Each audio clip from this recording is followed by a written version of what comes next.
আসসালামু আলাইকুম বন্ধুগণ, আজ জান্নাগো মাঝে আর একটা রেসিপি নিয়েছি। সাবুর দানা দিয়ে রসগোল্লা বানাইছি মালাই দুধের মধ্যে। তো কেমনে কেমনে বানাইছি এটা শুরু করা যাক। যাই হোক, তো এই যে দেখতেছেন, প্রথমে আপনারা দেখতেছেন সাবুর দানা।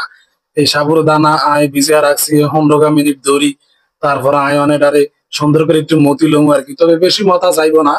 তো অল্প করে আর কি মতি লইতে আছে। যাই হোক, আপনারা আর ভিডিওটা শুরু থেকে শেষ পর্যন্ত অবশ্যই দেখবেন।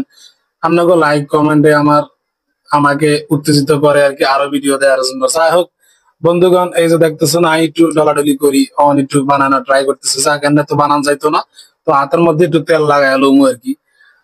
তো আর ভিডিওটা অবশ্যই আপনারা শুরু থেকে শেষ পর্যন্ত দেখবেন। তো হাতের মধ্যে তেল মাখাইয়া এই যে দেখতেছেন গোল গোল করে নিতেছি। আর তো ডগ হইতেছে না গোল গোলের, তো আপনারা একটু ডগ ডগ করে বানাইবেন আর কি। আপনারা যারা বানাইতেন হারা না চাইতে একটু ভালো। তো যাই হোক, এই যে দেখতেছেন গোলটা একটু সংক্ষিপ্ত সময়ের মধ্যে আর কি তাড়াহুড়া বানাইতে আছে আর কি, টাইমটা শর্ট করে নিয়েছি। অফিস থেকে আইসি একটু দেরিতে। তো যাই হোক, এই যে দেখতেছেন এরকম করি করি আপনারা বানাই দেবেন গোল গোল করে। আর একটু সুন্দর করে ডক করে বানাইবেন আপনারা। আপনাদের একটু সংক্ষিপ্ত যেহেতু দেখাইতে আছে, তো এরকম করি বেগুন রসগোল্লা বানাইলাম আর কি। তো এটা খাইতে কিন্তু অনেক উপকার আছে। আমরা কিন্তু ছোটবেলায় এগুন খাইছি, আমরা একটু বেশি একটা খাই না। আসলে এটার মধ্যে কিন্তু অনেক উপকার আছে। আপনার প্রচুর পুষ্টিকর এই খাবারটা।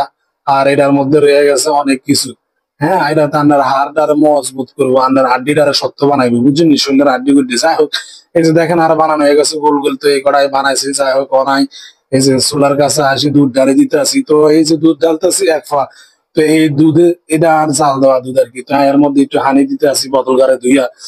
তো দেখতেছেন আপনারা এর মধ্যে দিতে আসি একটু গুঁড়া দুধ, অল্প পরিমাণ দিতে আছি। তো আপনারা দেখতেছেন অবশ্যই কতটুকু পরিমাণ আমি ব্যবহার করতে আছি। তো আপনারা সুন্দর এখন বানাইতেন হার না চিনি দিতে আছি পর্যাপ্ত পরিমাণ। যতটুকু হইলে কি না হইলে হয় যে মিষ্টি, যতটুকু হইলে প্রয়োজন অতটুকু আমি এখন চিনি ডালি দিছি, আপনারা দেখছেন। তো আপনারা এগুলো কিন্তু বানায় খাইতেন হারেন মাঝে মাঝে, স্বাদ কিন্তু সেই। তো একটু নুনও দিয়ে দিছি নাই। তো এর মধ্যে আয়ন একটু ভালো মতন উতরাই আইলে তারপরে ফসলি রায় দিতেছে। দেখতেছেন আমার একটু এই যে দেখছেন দুধ গান উল্টাইতেছে। তো আপনারা ভালো করে একটু জাল দিল, একটু ঘন ঘন বানাইবেন আর কি জাল দিয়া। তো আর উতরাইতে আছে আয়ন দিয়ে দিতে আসি রসগোল্লা আর কি। আপনারা কি করবেন আইটেমটা আর কি রসগোল্লা নাম দিচ্ছে যেহেতু গোল গোল করে বানাইছি। আপনারা এরকম করে বানালে হারান একটু সুন্দর করে বানাইবেন। হয়তো দেখতেছেন ডক হয় না আর গোল গোল হয় না। যাই হোক বন্ধুগণ, তো আমি ভিডিওটা বেশি লম্বা করতাম না, এটা ছোটখাটো ভিডিও বানাইতে আছি, 3 মিনিটের বেশি যাইতো না। তো এই যে দেখতেছেন স্কিপ করে করে কিন্তু রান্না করে দেখাইতে আছি বন্ধুগণ।